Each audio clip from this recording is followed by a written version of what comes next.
بەناوی هەردوو ڕێکخراو و کۆمەڵی زانستە سیاسیەکان و ڕێکخراوی ڕەنگەکان بە گەرمی بە خێراتنی ئەوەی بەڕێز دەکەین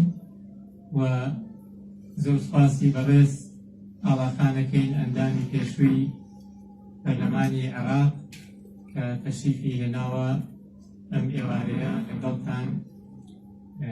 باسی دۆخێک بکەین کە پەیوەستە بە هەمووانەوە ئەویش ئەو بنبەستە سیاسانەیە کە هاتوۆتە پێش لە نێوان دایرە سیاسەکان و بە حکمی جەنابی کە ماوەیەکی زۆرە هەڵسوکەوت لە فەزای سیاسیە ئەکات و نزیکە لە بەغداوە شەنوکەی بابەتەکە ئەکا و دواتر ئەو چارەسەریانەی کە مەزەنە ئەکرێت بۆمانە خاتە ڕوو. جا من پێشەوەی دەرفەت بم بە ئاڵاخان پێم خۆشە کاردیکەر حەیدەر وەک سەرۆکی ڕێکخراوی ڕەنگاڵە و برای بەڕێزیشتان وەک سەرۆکی کۆمەڵی زانستی سیاسیەکان بە خێراترم کردن ئەویش وتەیەکە فەرمی و دواتر دەرفەتەی بە ئاڵاخان. دەست خۆش مامۆستا سەرەتا بخێر هاتتان نەکەینەوە و ئێمە گەشتینە مەرحەلەیەکی داخراوێکی سیاسی بە پێویستی ئەزانم کە ئێمڕۆ ئاڵاخان و جەنابتان وەکو چینی مسەقف وەکو چینێکی سیاسی لە شاری سلێمانی قەت مەرحەلەی سیاسی نەگەشتۆتە ئەو مەرحەلەیە کە بتوانێت داخستنێکی بەواقعی گەشتۆتە مەرحەلەیەکی مەترسیدارە. ئێمە دانیشین کۆمەڵە کێشە و مەشاکل زۆرە جگە لە وەزعی هەرێم و حکوومەتی بەغا ئێمڕۆژ هاتۆتە ئێرە ڕۆتە سیاسیەکانە ئایا چیەکەن ئایا ئەدای سیاسی بۆ گەشتۆتە ئەو مەرحەلەیە ئەوە جێڵ بۆ ئاڵاخان زۆر هاتیتانەکەینەوە سپاس دەکەم سپاسی ئامادەبووتان فەرمانەکەم. ڕەزی خۆت ئەم کاتتان باش زۆر سپاسان دەکەم کار دکتۆریان کار بۆ ئەم میێوانداریە و دەستخۆشیشتان لێکەم چکە حەقیقەتەن وەکو جەنابتان ئاماژەتان پێکرد فعلەن بۆ یەکەم جارە ئەوەی بەعربی پێڵێ ئینسیدادێکی سیاسی زۆر گەورە لە عێراق هەیە. مشکلە لەوەیە من ئەوەی کە هەر 16 ساڵە لە پەرلەمانم جگە لەوەی لە پێشتیش هەر لەسەر عێراق بوو لەوێ ئیشم کردووە هەستەکەم زۆر کەم ئێمە لە کوردستان گوێ بە کێشەکانی عێراق دەین تەنها لە ئێعلامەکانە باسەکرێ یعنی مەرکەزی دیراسات و مەرکەزی بەپوس و لەسەر ئاسی جامیعە و دانیشگاکان زۆرتر سێرەکەم هەر کێشە ناوخۆییەکان باسەکرێ ینی ڕۆژانە کۆڕ و کۆبوونە و سیمیناراتێکی زۆر لە کاتێکە ئەوەی لە بەغدا ڕووەدا ڕاستەوخۆ ڕەبتی بە ئێرەوە هەیە حەق وایە جگە لە بەس دوو حزبەکە با بڵێن بە دەرەجە یەک ئێستا زیاتریشن با بڵێن زیاتر لە دوو حزبە سیاسیەکان و ئەوانەی تر بۆی ئەڵێم دوو حزبەکە چکۆیسە سراعەکە وایە هاتۆ سراعی پارتیەکێتیە لەسەر سەرۆکۆمار لە واقع سیاسەتەکە ئەوەی لە بەغدا ڕووەدا زۆر لەوە گەورەترە مەسائلی هەر سیاسی نیە اقتصادیە ئەمنی مەنطقەکەیە ئەوەی بەعامە گوزەری بەڵام حەستەکەم ئێمە نەوعانما دووری خەڵکی ئێمە یا زۆر بەلایەوە یا ئەم سیمینارانە کەمە و ڕەئیەکی غەیرە حیزبی نییە بۆ ئەوەی لە بەغا گوزەرێت من بۆیە ئەمە ئەەکەم ڕەنگە کات حەیدەریش عینی معاناتی هەبێت لەناو طبقەی مستەقەفی بەغا لەناو نوخبە لەناو ئەم مەراکیزانە مستەمر ئەم کۆڕانە هەیە لەوێ باسی بەشی کورد دەکرێت پرسیار ئەکەن ئەی نوخبەی کورد ڕەئی چییە ئەی خوێنەواری کورد ڕەئی چی ئەی شەقامی کوردی ئەڵێکی ئەوە فلان وتەبێژی فلان حزب وە ئەڵێ و فلان وتەبێژی ئەو حزبەی تریش وا ئەڵێ ئەی نوخبەی کوردی ڕای چییە لەم هەموو ئەحداسەی کە ئەگوزەرێ من پێم وایە ڕاهەیە بۆچوون هەیە بەڵام کۆ نەکراوەتەوە و نەگەیشتۆتە نوخبەی عەرەبی یان نوخبەی عێراقی جا بۆیە حەز دەکەم جەنابتان ئیش بکەن لەسەر ئەوە و ئەم کۆڕانە لەوێ بکەین و ئەوانیش بێنین ئەم کۆڕانە لێرە بکرێت زۆر زۆر باشە بێت چکە ئەو کات جادە قسەی خۆی هەبێت لەم ئەحداسانە باشە بۆی ئەمەی ڕۆداتەنا لە چوارچێوەی هەندی ئەحزاب و ئیعلامی حیزبەکانیش بە تایبەتی نەمێنێتەوە بە تایبەتیش ئەگەر سێری ئیعلام کەی شتێکی طەبیعیە هەر ئیعلامی هەر حیزبێت وەکو بەشەکەی خۆی قساکە وەکو بۆچوونەکەی خۆی قساکە وەکو با بڵێن ئەوەی مەبەستێتی لەم ئەحداسانە باسیەکە من پێشەوەی باسی ئێستا بکەم حالیان وەزع لە بەغا چییە بە پەلا ئەبێ باس یعنی بیرمان نەچێت کە باسی ئێستاکەین ئەمە ڕەبتە بە کۆمەڵی ئەحداسی کۆن و تازەی کە لە چەند ماوەی ڕابردوو لە 2 ساڵی ڕابردوو لە ساڵی ڕابردوو عێراق پێی تێپەڕی ڕەنگە لای هەندێکمان بە خۆشمانەوە دەختێ بە طەبیعی ڕۆیشت بەڵام دوایی کە چینە قوڵای مەوزوع و کێشەکانەوە هەستەکەی نەخێر ئەمە هەمووی ڕەبتی بە یەکەوەیە لەو کاتەوە دەست پێکەم کە حکوومەتی پێشووی عێراق دروست بوو حکوومەتی عادل عەبدولمەجید هەر دوای ماوەیەک ئەم حکوومەتە قەلەق بوو مزاهرات دەستی پێکرد خۆمان ئێوە و منیش لە مووقعی جیاجیاوە پێمان وا نەبوو ئەم مزاهراتانە هەر ئەوەیە دەرەنجامەکەیتان دەخەیەش ئاوە بۆ ئاگاداری ئێمە زۆر بەمان بەعەتف لەگەڵی بووین هەندێک دژی بوو هەندێک بە موامرەیە زانێ باسی عێراقەکەم ڕەنگە کوردستان کەمتر احتیمامیەدا من خۆم یەک دوو جار شۆڤە و قسەم کردووە لە NRT لە هەندێک قەنات باسم کردووە کە ئەمە ئەم مزاهرانەی ئەڕوات لە دوا جار مقابلێکم هەبووتم ئەم حکوومەتەش ئەگۆڕێ کە خەڵک پێوا بە حکوومەتی عادلە من بەرنامەیە بصراحة معنى هیچ شتی اعتباطی نییە لە عێراق بێ بەمەی کە ئێستاشەوە ڕوئەدا بڵین ئەمە بۆ وایە و ئەمە شەڕی دوو کەسە و شەڕی دوو حیزبە و شەڕی دوو ناوە شتەکان زۆر لەوە گەورەتراوەی لە عێراق ڕوئەدا وە ئەگەڕێ مۆڵێم پێم خۆشە نخبەی کورد قسەی هەبێت لەم مەوزوعانە چکە ئێمە بەشێکین لە خۆرهەڵاتی ناوەڕاست بەشێکین لە عێراق بەشێکین لەم ئەموو ئەحداسانەی ڕووەدا و کاردانەوەی تری شێبێت لە مستەقبل خۆ پیشاندانەکان حکوومەت ڕووخا حکوومەتێکی تر هات باشە حتما لە هەموو گۆڕانکاریەک دوو گروپ هەیە گروپێک لەگەڵ یەتی و گروپێک دژێتی ئەو گروپەی لەگەڵ یەتی واقعەکەی پێ باشە گروپەکە تریش واقعەکەی پێ باش نییە دوای گۆڕینی حکوومەت حرەکەیەک دەستی پێکرد بۆ ئەم مەرحەلەیە چۆن هاوپەیمانیەک دروست بێ پێش هەڵبژار طبعاً یەکێ لە داواکان هەڵبژاردننی پێشوەخت ئەگەر من بۆ چوونی خۆمە ینی عەفوەن ئەگەر کاک حەیدەرش بۆم ڕاستکاتەوە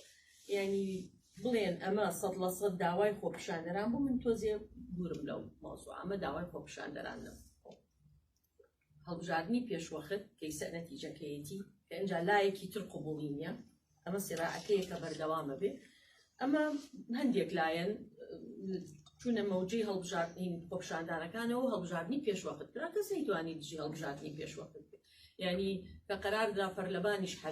دەنگماندا بۆ هەڵبژاردننی پێشوەخت دەنگماندا بۆ حەلی پەرلەمان من بەڕاستی پێتاڵم بە تایبەتی فراکسیۆنە کوردیەکان لەبەر ئەوەی مەوجەکە هەمووی لەگەڵ ئەوە بوو ئێمە دەنگماندا ینی چ ئێمە چ برادرانی پارتی لەگەڵمان چ گۆڕان چ لایەنەکانی تر تەواو عێراق جادە شەقام داوای هەڵبژاردننی پێشوەختەکە یعنی تەنانەت ئەو ڕۆژەی کە بەیانێکیش نووسرایەوە و سەرۆکی فراکسیۆنەکان وەستاین ڕۆژی 21 سێ بوو نەورۆز بوو زۆر باش لەبیرمە کە بەیانێکمان خوێندەوە هەموو سەرۆک فراکسیۆنەکان بەیانەکە سائیرون ئامادەیان کردبوو پێنج شەش خاڵ بوو یەکێک لەوانە هەڵبژاردننی پێشوەخت وە ڕۆژی ئەوەندەیمان کە دوو ڕۆژ پێش دەیە پەرلەمان حەلەبێ لە حاڵەتی کە ئینتیخابات هەبێ ئەم ئەحداسانە کە ئەڕوا بۆیە من باسیەکەم من خۆشمێکێکم لەوانەی دوایە ڕۆم و مراجعەی مەواقیفی خۆمانەکەم کە چۆن ئەمە ڕەبتی بەوە هەیە ئەوەی کە دێتیش ڕەبتی بەمەی ئێستاوا بێت هەڵبژاردننی پێشوەخت پێش هەڵبژاردننی پێشوەخت لە دوای ئەم قەرارەکە هەڵبژاردن ڕۆژی بۆ دانرا و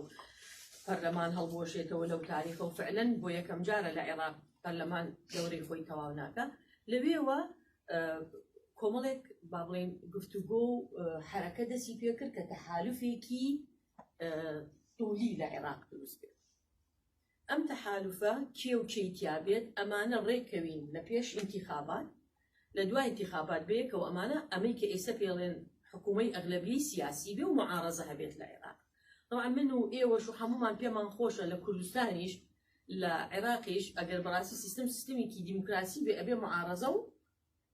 موالات هەبێ ینی وانەی کە حکوومەت پێکەهێنن و معارەزەیەکی بەنائیش هەبێ وەکو لە دەوڵەتە دیموکراتیەکان بە تایبەتی لە عێراق چکە نیزامی حکم لای ئێمە نیزامێکی پەرلەمانیە پەرلەمان ڕێی جومهوڕە هەڵبژێرێ پەرلەمان حکوومەتدانێ پەرلەمان سێقە لە حکوومەتە سێنێتەوە پەرلەمان نەتوانێت حکوومەت بگۆڕێ بەڵام بۆ دروست نابێ ئێستا دێمە سەری و ئەمەی ئێستا ئایانەوێ ئەغلەبیەی سیاسی بکەن بۆ نابێت ئایا کورد قازانجی لێکێنیان نە بۆیە حەزەکەم دیراساتێک لەبەردەم ئێمەش هەبێ مێبزام نخبەی کورد پێی باشە عێراق بەرەو ئەغلەبیەی سیاسی بڕوا ئیتر مەبدەئی تەوافق نەمێنێت چۆن من ڕێیەکم هەیە باسیەکەم ڕەنگە ئەم ڕێیە لەگەڵ ڕێئی جنابی دکتۆرە و خاتون و کەسە بەڕێزانە و دکتۆر و خوێنەوارەکان نەڕوا لەگەڵ شەقام لەگەڵ ئەم نخبە ڕۆشنبیرە نەڕوا هەنگەوە وەکو یەکیش بێت بۆ چکە دانەنیشتوین بە یەکەوە قسە بکەین و دیراسەیکەین و دەرەنجامەکانی لێگرێنەوە باشی و خراپیەکەی چیە بۆ ئێمە ئەو هەوڵانە سەری نەگرت کە ئێمە تەحالفێک دروستکەین کۆمەڵێک کۆبوونەوە کرا سەرۆک کۆمار بەعزێکی ئیدارا کرد ئەو تەحالفە ئەو سا بڕیار بوو سەید عەماری تیابێ عەبادی تیابێ یەکێتی تیابێ پارتی تیابێ سەدری تیابێ و حەلبوسی تیابێ یعنی حیزبەکانیان عەفو بکەن من ناوەکان ئەڵێم تیابێ ئەمە بێت و ئەمە ڕێککەوین دوایەوە چەندمان نەتیجە هێنا هەمومان بینەوە بە یەکەوە ئێمە حکوومەت دروستکەین ئەوەی ئیتر نییە با بەڕاشکاوانی بڵێم ئەگەر سێری شکڵی ئەم کوتلانە بکەین کێش لە دەرەوە بێ وابزانتر خۆتان نەزانن بەرنامەکە چیە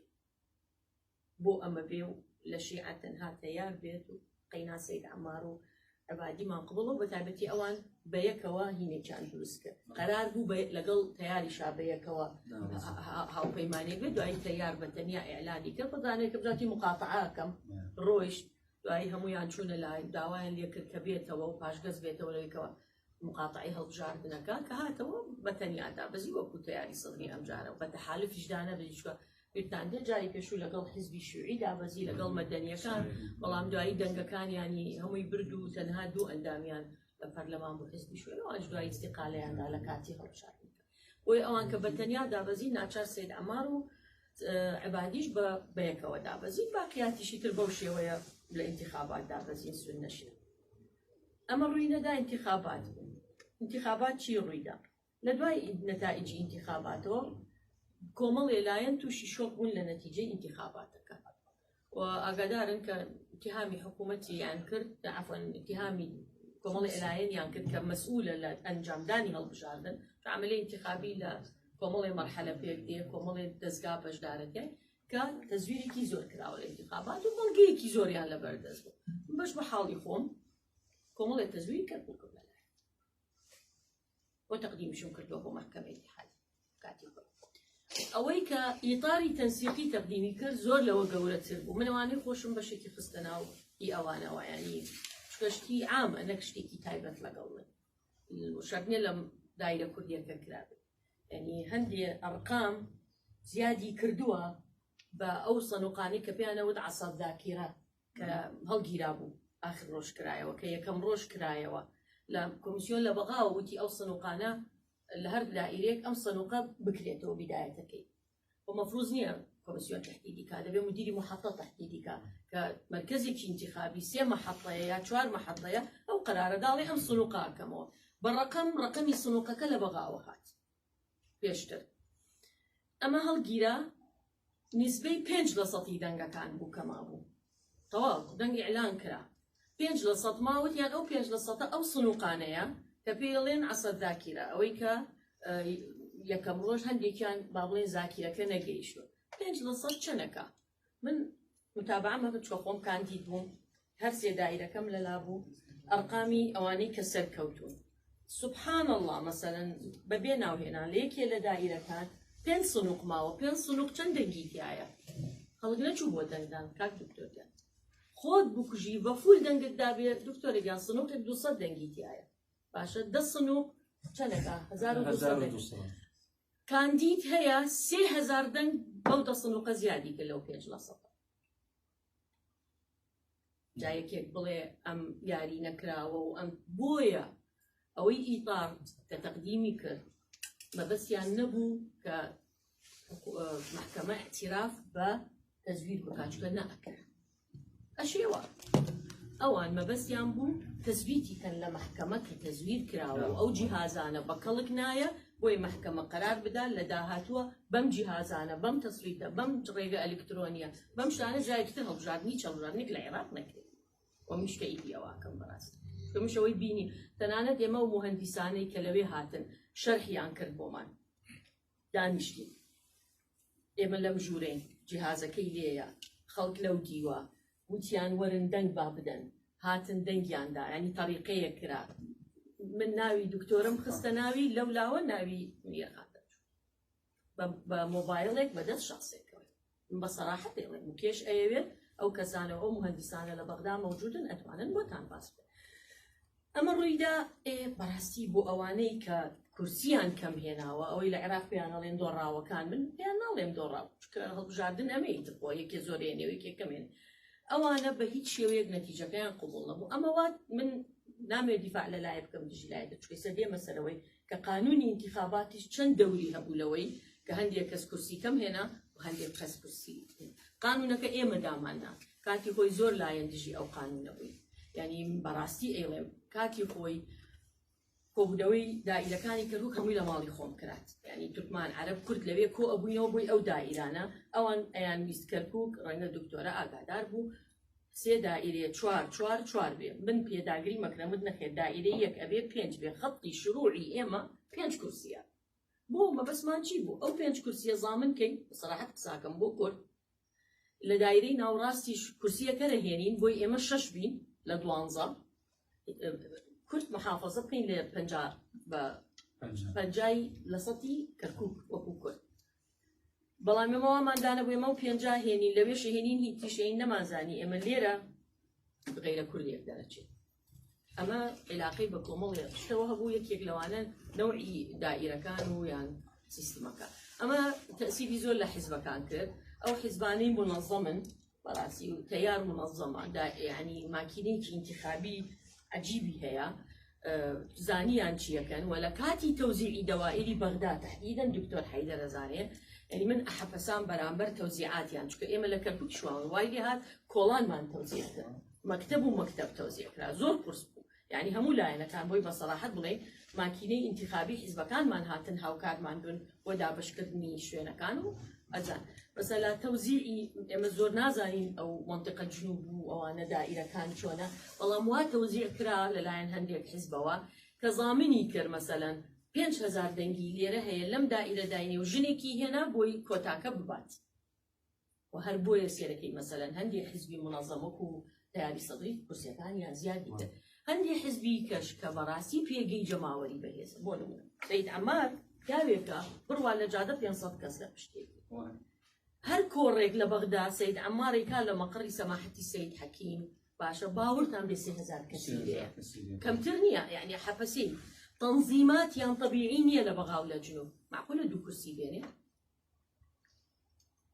سەید عەمار 2 کورسی لە 20 کورسیەوە باشە عبادی جاری پێش و ڕاستە تەحالفێک بوو نەسڕ بەس 50 کورسی بوو ئەویش 2 کورسی هێناوە یعنی تەحالفەکەی سەید عەمار عبادی بەیەکە و 4 کورسیان هێناوە تۆزێ بڵین وڵای لەمە انتخاباتە و قاعدەتان نەما ئۆکەی حەشدی شعبی ئەوانەی کە لە ناو فتح باسەکەن خەڵک تااقەتی چوو بێزار بوو دەنگیان نادەبێت معقولە سەید عەمارێک کە زۆرترین کەسی معەممە لە عێراق کە مەدەنیانە قساکات کابرایەکە ئەچێتە کۆڕەکان کۆبوونەوەکان ئەچێتە قاوەخانە ئەچێتە نادی سەید کۆڕەکە ئەمە دەرگایەکی یعنی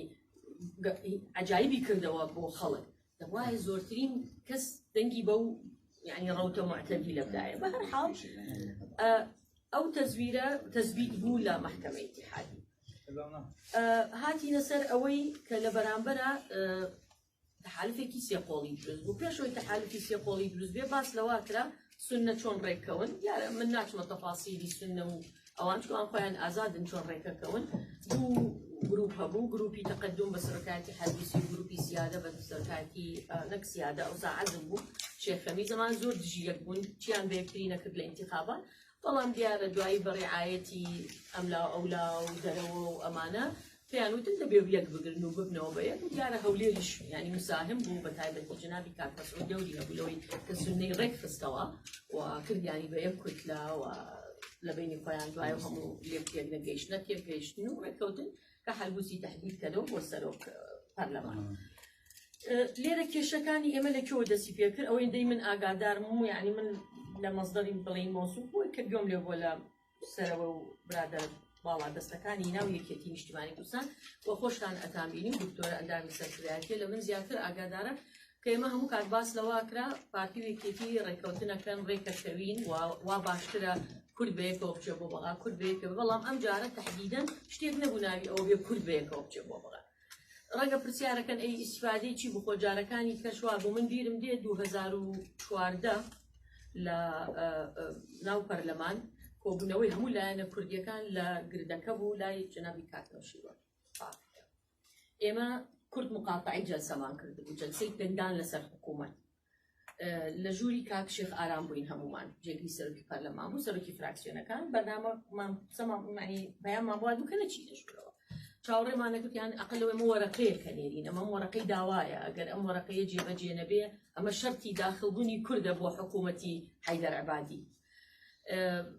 جلسە دەستی پێکرد لە ناو وەختەمان با بە جلسە دەست پێکرد قورئان خوێنراوە، حەیدەر عەبادی هات، وەزیرەکان هاتن، نەباڵێ بەجارێ وەرەقەی کوردیمان ماوە و نازانم چی و ئەم شتانە. مهم وەڵا ئیتر مەسوولی UN ئەو کاتە ڕەگەنجەکە بوو دیمیلۆف شتێکی وابوونایی نامەیەکی نانوتی مستەڵبانی لە کۆن ئێمە جارێ کۆبنەوەمان هەیە لە سلێمانی و ئەحزابی کوردی لەوێوە وتی وەرنە ژوورەوە ڕێکەوتن کراوە تمنا ئێمە نا چۆن نا من ساڵم هەیە وتی لەگەڵ کۆ تم لەگەڵ سلێمانی ئەو ساعت کۆشیار نوێنەری پارتی بوو برادرانی یەکێتی هەمووی لەوێ بوون لەگەڵ هینە وتی کۆڵ یەکێکی پێوتم داولێ تەلفۆن بۆ ئەو بکە بزانە چیت پێڵێ کە تەلفۆن بۆ برادرە کرد وتی بڕۆنە ژوورەوە بەڵام وەرەقەیەکە بخوێنەوە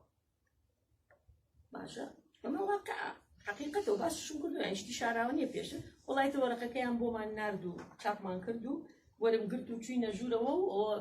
هەموو قیادات و ڕئاسات و ڕئیس جمهور و هەمووی دانیشتووە و داوام کردوتم زەحمەت نەبێ ئێمە شەرتمان هەیە بۆی داخڵی ئەم حکوومەتە بین ئەگە بگەڕێنەوە ڤیدیۆکە ماوە وتی مداخەلە ترسەلیم جمهوری وتی بەشەر ئێستا لە شتێکی کورد شتێکی کورد مهم هەڵساین من و ترسەرۆکی فراکسیۆنە کوردیەکانی شەمووی لەگەڵ وەستان وەرەقەکەمان خوێنەوە کە لە 3 مانگ نازام چی جێبەجێ بێ لە چەند مانگ 140 جێبەجێ بێ لە ئەوەندە ئەبێ سەقفی ئەمانەمان هەمووی دانا بەنەتیجە حکوومەت شڕۆژ وەرەقەیەش جێبەجێ وهاکەدا دێمەوە سەر ئیستا وەرەقەیەک نەبوو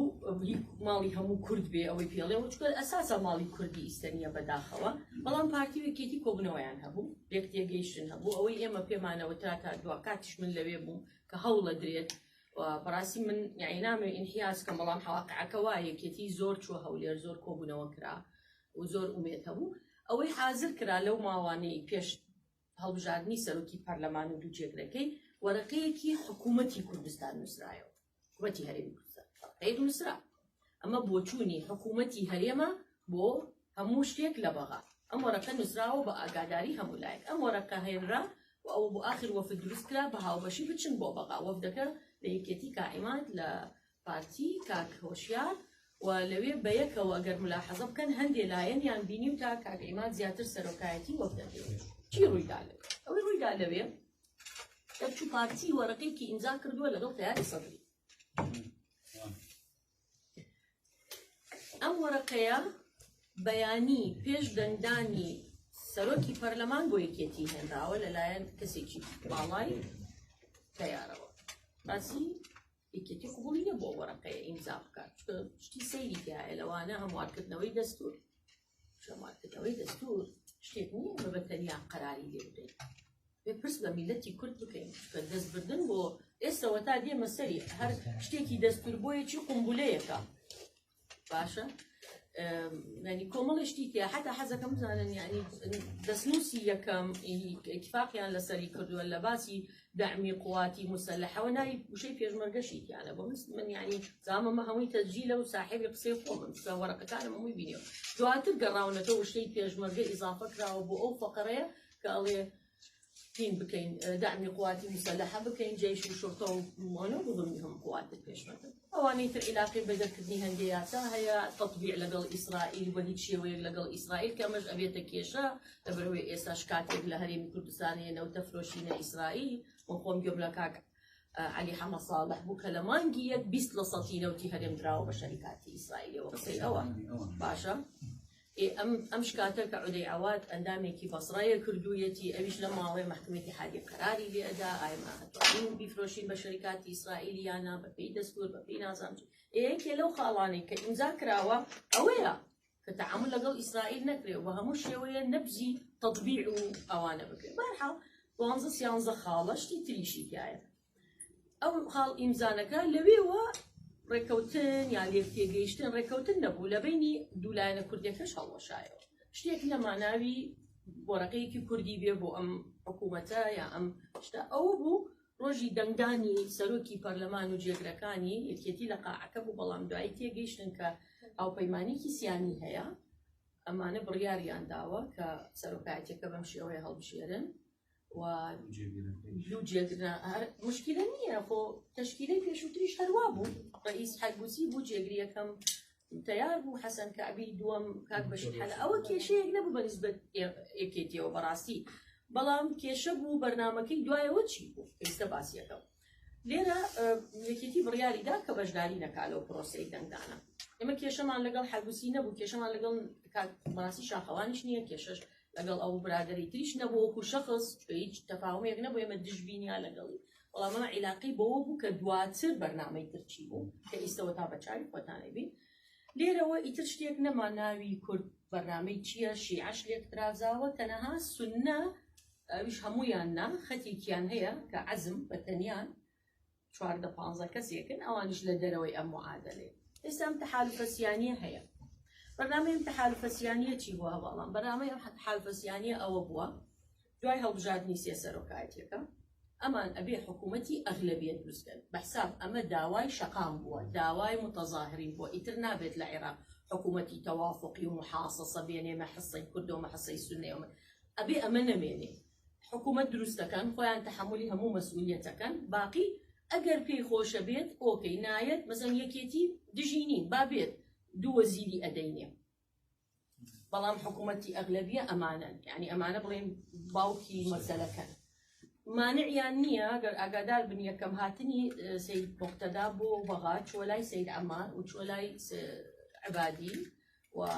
یعنی حتا تەرحێک هەیە کە عەبادی بێ بە سەرۆک وەزیرانیش کێشە نییە بەڵام بێنە ناو تەحالوفەکەوە لە کاتێکە ئەوان بەیەکەوە 4 کورسیان هەیە بەڵام مالیکی 34 کورسی هێناوە بە هیچ شێوەیە قبوڵیان نییە بێتە ناو حکوومەت تۆ باسی ئیستیحقاقی ئینتیخابی شەکەی خەمیس خەنجەر لە ئینتیخاباتە 14 کورسی هێناوە بەڵام هاتۆتە تەحالوفی سیادە و هاتۆتە تەحالوفی سیانی ئەغلەبیەکە وەڵایە وعدی پێدراوە بێتە نایب ڕئیس جمهوری عێراقیش و 3 وەزارەتی سونەشی بۆیە باشە ئەی مالکیش انتخاباتی کردو و 34 کورسی هێناوە بە چه حەقێک تۆ قەرارە دەی ئیلان دەبێت ئەو معارەزەت ئەمانە بەشێکن لەو کێشانەی کە هەیە یەکێک تر لەو کێشانەی کە ئیستا هەیە ئەمانە بەتەما بوون دوای ئەوە دەرگای خۆپاڵاوتن کرایەوە دانیشتنی سەرۆکی هەڵبژاردننی سەرۆکی جمهور بەم پێی مادەی 59 بە ئەغلەبیەی بەسیطە بکەن بە 165 کارە سات من خۆم 4 دەورە ئەندامی پەرلەمان بووم 4 هەڵبژاردننی سەرۆک کۆمار لەوێ بوو ئەمە دەستورە ئێمە ئەڵێن دەستور تاکە زامنی ئێمە و مافەکان تا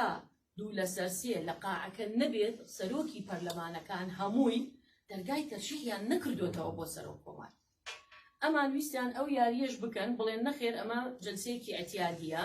بە 165 ینی بە 50 ئەفۆنزادیەکە کە ئەیکەین ڕاستە لە جەولەی یەکەمی سەرۆکی جمهور 220 ئەبێ بێنێ عادەتەن کەس 220 ناهێنێ لە جەولەی دووەم کە ئەبێتە هەڵبژاردن لە بینی دوو بەرزترین کاندید کە ئەمەی زۆرتری دیهێناگە 80 دەنگیش بێ ئەوە سەرۆک کۆمار ئەمە بەرنامەکە بە ئەو جەلسە بکەن و کاندیدەکەی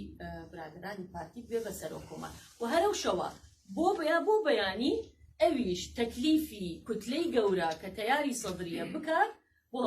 بۆ تەشکیل حکوومەت بەڵێ یعنی تەبیعیشە چکە ئەمان تەحالوفیان هەیە ئەمە بەرنامەی تەحالوف لە کاتێکە ئەوەی ڕوویدا لەوێ 220ەکە نادەستوریە لەبەرەوە لەم لاوە ئیتاری تەنسیقیش خۆی کۆ کردەوە کۆمەڵێ بەرنامەی دانا ئەویش تەنسیقیان لەگەڵ یەکێتی و عەزم و لایەنەکان و مستەقیلەکان و کوتلەکانی تر کرد وتیان ئەوەلەن 220ەکە شکاتی لێکرا لە دادگا هاتەوە جوابەکە کە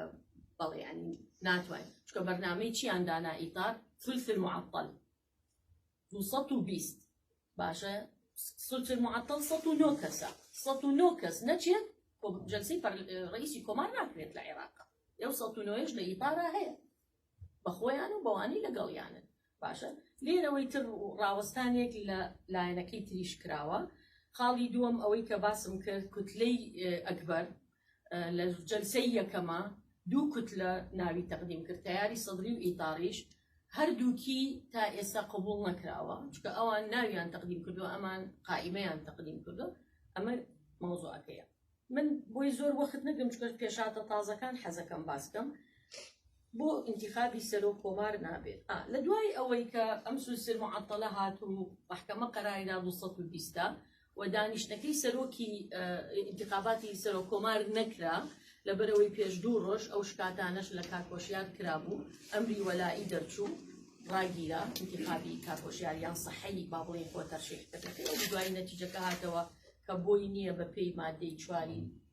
نقاتی خۆپاڵاوتن لەبەرەوەی ئیقالە کراوە لێرە هەندێک ئیشکالی تر دروست بوو ئایا مدەی دەستوری تەواو بێ فەراقی دەستوری هەیە ئێوە 30 ڕۆژەکە تەواو بوو لە 82 سەرۆکۆمار هەڵنەبژێردراوە لێرە بەڕاستی ئێمە داوامان کرد لە جەنابی سەرۆکۆمار کە پرسیارێک لە محکەمەی اتحادی کە ئایا فەراقی دەستوری دروستە بێ ئەم پرسیارەمان بۆ کرد چکە یعنی ئێمە وەکو بۆسە بۆ یەکتری دانیشتون ئەو سیانەی ئەولا مەسەن پەرلەمانیان هەڵبژاردووە تەواو لە سێ کوتلەکە پێک هاتووە مسيطرة بعدديش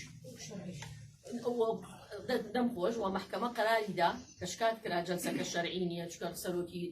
بتمن ليدرا ونخوش وكود والله محكمة اتحادية قراري دا جلسة كشرعية زانا أو قراراني لصالحي أوان در شوفون نمونا محكمة اتحادية وتي تزوير نية ونتائج انتخابات مصادقة كرا نيو التزوير نية وتي عفوا يا مسيري هيني ناكي بلى وتي اختصاصي محكمة اتحادية رد منش عين دعوة كم وتي رد الدعوة لعدم الاختصاص كلا التزوير كان كردوما باش معناه نتائج روش مصادقة كرا سوين خرا باش دو أويك جنابة وتت كجلسة شرعية وطواو ودستورية وسروكي برلمان ودو جيغركي بدستوري بشرعية إستا سروك دو جيغري برلمان لبيس سيريان كرتوزي أمس معطلة بكيشة برنامج دانرا ومن شملاي مسؤولي قانوني برلمان مستشاري يكمي قانوني برلمانه كتاري صدرية خاصة دانرا وما طريقي زور باش تدرسمان شو من شكاتي كوم هيا شو مزانم موضوعك تشيا نصكيا نسيبوا أو رجا هشتيمان كانتخاباتي رئيس جمهور نكرا محمد حلبوسي خوي إعلانك كسرو كوماري عراق ببي أويك لدستورة هاتوا أجر خلو المنصب منصب سرو كومار بطاو به وجيجرين به سروكي برلمان أتمنى أتواني سرو كومار ما حاسد كرا ببي ليرا ما دیسانەوە پرسیار کرا و جوابی محکەمە باش هاتەوە کە ئەڵێ سەرۆک کۆمار هیچ فەراغێکی دەسێت بەردەوامە بێت لە ئیش و کارەکانی وەکو سەرۆک کۆمار تا ئەو کاتەی پەرلەمان ئەتوانێت سەرۆک کۆمارێکی تازە هەڵبژێت نقطە ڕاستە ئەمەش ئەم قومبلە مەوقوتەش چۆ شوێنی خۆی ئێستا منەمە ڕێی خۆمە بەڵام لە با بڵێن لە دەرەنجامی شتەکانەوە باسیەکە من پێم وایە انتخابی سەرۆک کۆمار عێراقی نیە تەنها بە کوردەوە بە پارتی تاشي عرك نكوا كي كتلة أكبر سروق رئيس وزراء كيا انتخابي رئيس جمهور توزيع زحمة العراق لبلوي أو رئيس جمهورك هلا بجدري أو تكليفي كتلة جورة أكاد أم صراع أشكال بيني صدر وإطار هيا تبي يكلابته شون يكلابته راسم كما كان حيدر آسانية دايسة بوادي ركاني ديارنية هندي سيناريو هي احتمال سيد صدر رابو معارضة أو خوي استدعواك هنديك إطار بيت قبوليتي بس باقي بتايبتي مالكي بتشبه معارضة تا أم سيناريو يجب جنابه إطار عليه يك باكيجين يك كتلين يا همو ما نروين يعني قبول ما لا يكنا روات لقل سيد مقتداش تام دقة مصرك بتايبتي بشيكينا وإطار نيتنا وأم حكومتي أغلبية أما واي كردوا كتلة أكبر ديارنيا كتلة أكبر تفسيري هاتوا على تا أو كاتي سرو كومار هلا بجري تا أتوانية تكليف بكاسيري كان زول كراويا كتلة أكبر معلومية كيا يعني أكريه دواي سرو جمهوريش هلا بجري بماوي بلين كتلة بناو طالما كتلة أكبر طبعا بيم واي يتراوي كزورترين ناوا كتقديمي سرو كومار يكن طبيعي هردولاش أكيد خويا حاصل كردوا كسرو كومار هلا بجري تقديمي برلماني بكنو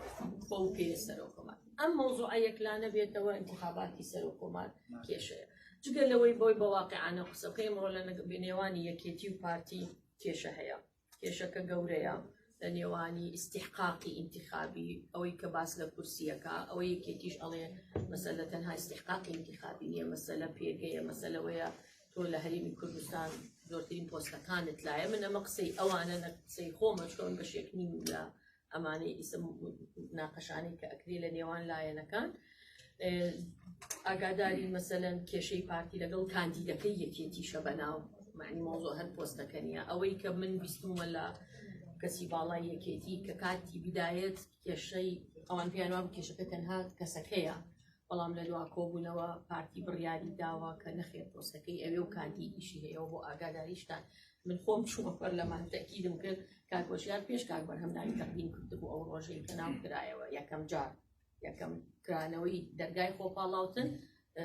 ینی پارتی کاندیدی خۆی تەقدیم کردبوو دواتر ئێوارە درەنگ کاک بەرهەمیان پێش ئاوبنی کاتەکە ناوی خۆی تەقدیم کردبوو بۆ کاندیدی یەکێتی ئەم کێشەیە قورسە بەردەوامە بێ قەراری مەحکەمەی ئیتیحادی ئەمڕۆ من پێم وایە دوو سێ خوێندنەوەی یەکێ زیاتر ماوە ئەدەن بەلایەنەکان بەڵکەم بگەنە نەتیجە احتیمالیش هەیە هەموو ئەمانە ئیلغا بکرێتەوە و سیغەیەکی تر بدۆزرێتەوە بۆ تەرشیحات و خۆپاڵاوتن و ئەم شتانە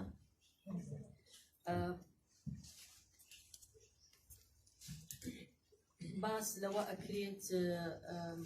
کۆبوونەوەیەکی باس لەوە کرێت کۆبوونەوەیەکی قیمەی ئەو سێلایەنە لە هەولێر بکرێت ئەو کۆبوونەوە ئاسان نییە لەبەرەوەی کە ئەم سێلایەنەش لە دوای قەراراتی مەحکەمەی ئیتیحادی هەنێک کێشە لە نێوانیانەیە بۆ نمونە قەراری بە نادەستوری هەناردەکردنی نەوت یان با بڵێن یاسای نەوت و غازی هەرێم تەیاری سەدری بە خێراتنی کرد وەکو ئەڵێن تەرحیبی پێکرد وەتی احتیرامی ئەگرم و جێبەجێیەکەم لە کاتێککە ئەمە حەلیفە لەگەڵ برادەرانی پارتی باشە ئەو قسانەی من ناچمە ناو ئەو قسانی کە ئەیان ئەمڕۆ بەلاغی حکوومەتی هەرێم کە خراپ نییە ئەڵێ نادەستوریە نەعەدالەتە بەڵام بەردەوامیشە بین لە گفتوگۆ لەگەڵ بەغداد پێم وایە چیەکە نەگەر بەردەوام نابن لەگەڵ گفتوگۆ لە بەغداد کێشەکەی دروستە بێت خۆم تەحالوفە سیانی ئەگە بەردەوام بێت کێشە لە موازنە دروستە بێت ئێمە ئەزانین موازنە چۆنە ڕوات لە بەغا موازنە چۆن تێئەپەڕێ و بەشی کورد چۆن جێ ئەەکەینەوە ئێمە هەموو ساڵێک لە موازنە قەراری مەحکەمەی ئیتیحادی باتوە ملزم قەطعیە لە ناو موازنە ئیتر ناتوانن بڵێن هەرێمی کوردستان ئەوەندەمان بداتێ و ئەوەندە پارەی ئەدەیتێ شتێکی وا نامێنێت هیچ ئەندام پەرلەمانێکی عەرەبیش بەشی ئەو سونە جورئەت ناکات دژی بوەستێتەوە ئایا برادرانی پارتی بە سیویەک ئەندام پەرلەمان ئەتوانن موازنە جێگیر بکەن بەبێ هاوپەیمانەکانیان کورد پێشلایەنەکانی تر لێرەوە گەڕێمەوە دوا قسەکە ئەیکەم ئەوەی کە ڕێی خۆم و حەزەکەم ڕێی ئێوە بزانم ئایا نەمانی تەوافقی سیاسی لە عێراقا لە بەرژەوەندی کوردە من خۆم ئەڵێم نەخێر بۆ هیچ کاتێک ئێمە لە بەغداد نەمانتوانیوە بە ئەغلەبیە شتێک کورد تێپەڕێنی لە هیچ شتێکە لە بچووکترین نقطەیە لە بچووکترین خاڵە باشە لە چالاکیەکە پڕە لە ئیفادێکە باشە لەبەرەوەی ئێمە چەندین پەنجاین 55 پا ئەو پەڕی 6 ئەندام بووینە لە پەرلەمانی عێراق بەرامبەر 200 و ئەوەندە پەرلەمانی لە بعد 200 نەبێ 150 لە ژوورەوە بووە باشە دوو بەرابەری ئێمە لە هەر بینێگرەوە دائیمەن ئێمە چوینە بۆ مەبدەئی تەوافق ئێمە ساڵی پار خۆمەزانم خۆم یەکێ بووم لە لەولەبی ئیدارەکانی مۆزوعی موازنەمان چۆن تێپەڕات بەڕاستی بڵێم دەستماچکردنی هەموو پاڕانەوە بە قوربانە و هەموو کاکە هەموو کاتێ پێیانڵێن بەس ئەم ساڵ لە سەرمان بۆستن بەس ئەم جارەش بیرتان نایە کاک بەشیر وتی بیکەنە خاتر ئەمریشەم عەتوەم دەنێ بەس ئەم جارەش لێمان هەموو جالیانە پاڕێنەوە بەس ئەم دەورەیە بەس ئەم ساڵە چاکێکین حیساباتی ختامیە هێنی ڕێکەکەوین شتەکەین وان نایکەین هەندێک لیژنە دروستە بێ دوایی هیچ ناکرێت تا چەند ئەوان من قەت لەگەڵەوە نیم کورد دەسەڵاتی نەبێت خۆی ئەوتی خۆی دەرکا خۆی دەسەڵاتی بەسەر مەواردی خۆی دەبێت بەڵام نظامی فیدرالی باسی دەستورەکەین دەستورەڵێ ئەبێ حکوومەتی عێراقیش بەشدار بێ بێ ئاگادار بێ ئەبێ حسابی ختامی بۆ بێنی ئەبێ بزانی داهاتەکە چەندێکە هەرێمی کوردستان تەواوی حیسەی خۆی وەرگرێت باشە هەموو ساڵێک ئێمە بەم حاڵە موازنەمان تێپەڕاند ئێستا تۆ دی مەبدەئی تەوافق لا ئەدەی چۆن نەتوانی ئیتر داوای کورد لە ناو پەرلەمان لە ناو مەجلیس ویزارات تۆ سێ وەزیری دوان نمونە ئەیهێنمەوە قەراری مەحکەمەی ئیتیحادیەکە کە لەسەر نەوت دەرچوو نۆ قازیە من لە بەرنامەیەکیشان باسم کرد ئەم یۆ قازیە دوانی کوردن هەر با تەشکیلەکەی بڵێم تۆ خۆمان تعدیلی قانونەکەمان کرد خۆشمان لەوێ بووین دەنگماندا و سیرەی زاتیان هاتی قازیەکان هەمووتمان وەڵی زۆر محتەرەمن کە چی ڕۆژە دەرچوونەوە وڵایەکە بەعسی بۆ یەکە شیعەیە بۆتە سونی و ئەمە ملیشایەنە چۆن بێت تەعەن لە قەزا بدرێت خۆمان هەڵمان بژاردنەوە دوو قازیە کوردە خۆمان اختیارمان کردوون لەوێ نۆ کەسن پێنجی شیعەیە دوی سونەیە دوی کوردە چکە عادەتەن شیعە بێ پەنجازاییەک بێ لە نۆیەکە پێنج شیعەیە چوارەکەش بۆ کورد و بۆ سونەیە باشە دوو سونەکە دەنگیان نەداوە دوو بڵێن دادوەرە کوردە بەڕێزەکە کە بەڕاستی دوو دادوەری زۆر بەڕێزن چەو برادەرەمان کە لە ئید هۆڵکە و چەو برادەرەی هەولێریش ینی میهەنی پاک و زیرەک دەنگیان نەداوە باش دوو سونەکە وعدیان دابوو برادەرە قیادە سونەکان بە برادەران لە هەولێر کە دەنگ نادەن لەگەڵ شیعەکان و لەگەڵ کوردە بن هەتویان دەنگیان داوە دژی قەرارەکە بۆ قازیە حاکمە ناتوانێت دەستورە لە بەردەوی باش پێنجەکەش دوانی تەیاری سەدری یعنی هەر سەر بە تەحالوفە سیانیەکەن ئەو دوانەش دەنگیان داوە دژی قەراری نەوتی هەرێمی کوردستان باشە ئەی ئەم تەحالوفە سیانیە لەکوێیە ئەی ئێمە گەر مەبدەئی تەوافق نەمێنێت دەتوانین چی بکەین باشە هەندێک شت هەیە ینی بە قوربان بە ناڕوایتر گۆڕانکاریە کاتۆتە پێشەوە بۆیە من پێم وایە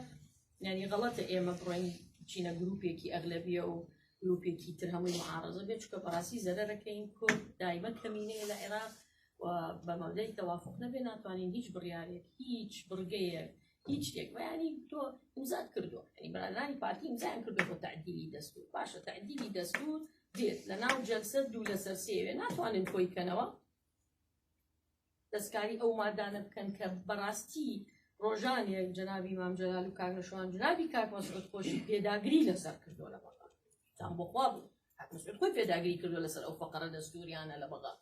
چۆنەمان خەیتە ژێر دەستی ڕەحمەتی پەرلەمانێک 45 ئەندام بەس مستەقلی تایە بەس کۆنتڕۆڵکردنی ئەندامی مستەقل تۆزیە قورسە خۆم سەرۆک فراکسیۆن بوومە خۆشیان